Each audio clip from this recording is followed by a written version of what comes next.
Hello সকলকে। আজকে তোমাদের সাথে বিকালের নাস্তা হিসেবে নুডলসটা শেয়ার করছি। স্কিপ নুডলসটা কী করে রান্না করতে হয় সেটা শেয়ার করলাম। তো আমি এখানে নুডলসটা সেদ্ধ দিয়েছি, সাথে যে টেস্টি মশলাটা থাকে সেটা, এবং বরবটিটা সেদ্ধ করে নিচ্ছি। আমি এখন আমার সেদ্ধ হয়ে গিয়েছে।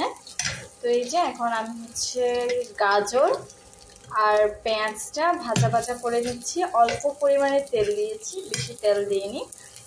এই যে ননস্টিকের কড়াইগুলোতে আসলে কিন্তু বেশি তেল লাগে না, তার জন্য। এই যে এটা এখন আমি একটু ভাজা করে নেব।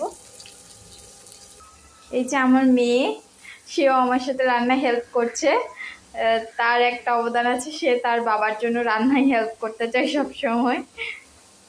তো আমার গাজর আর পেঁয়াজটা ভাজা হয়ে গিয়েছে। এখন আমি এখানে নুডলস দেবো। আমি সাথে ডিম অ্যাড করে দিয়েছি।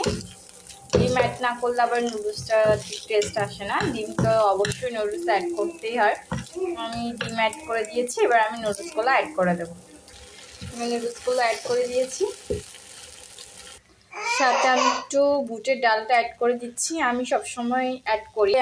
আজকে আমি বুটের ডাল রান্না করেছি, মুসুর ডালটা, বুটের ডালটা তো আমি মাংস বা এই ধরনের বুটের ডাল এগুলো রান্না করলে একটু ঝোলটা দিয়ে দিই, তাহলে এখানে ফ্লেভারটা ঢুকে আর ভীষণ টেস্ট হয় খেতে। বিশ্বাস করো, তোমরাও কিন্তু ট্রাই করে দেখতে পারো। মাংস রান্না করলে মাংস সহ ঝোলটা দিলে যে এত টেস্ট লাগে, এত সুন্দর একটা টেস্টই আসে ফ্লেভার হিসেবে, অনেক ভালো লাগে।